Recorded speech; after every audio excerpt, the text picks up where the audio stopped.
Konnichiwa! Day in my life, sa matabang vlogger. For today's video nga ay naisipan ko nga na magpa-nail extension. Wala lang, ewan ko ba. Dahil hindi na nga healthy ang aking mga daliri. At ang pangit nga naman talaga ng kamay ko, Diyos may marimar. Hindi nga talaga ako makapagpahaba ng kuko. Gandahin na nga lang natin sa pagpapagawa ng nail extension. Oh, tignan nyo naman, Diyos may marimar. Abay, kala mo kamay ng lalaki. Pasensya na ya, pasensya. At ito na nga, sinisimulan na nga ng ate ko pagandahin ng aking mga daliri. Abay, sobrang bait nga naman talaga na ate Aging, ay libre na nga yung isa ko dyan daliri. Abay, lagi ko nga rin sinasabi sa kanya na dahil special ka, may pasobra. Hala!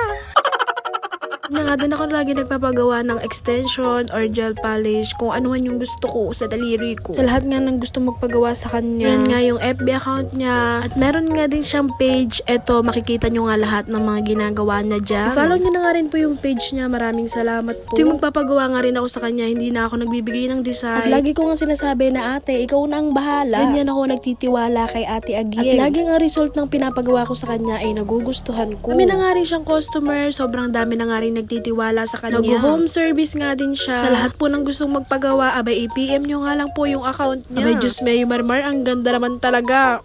Pak ganun. Gawang nail art by RG. Alagang ate Aging ang aking nails. O siya, hanggang dito na lang. Ganda ng nails ko. Bye-bye.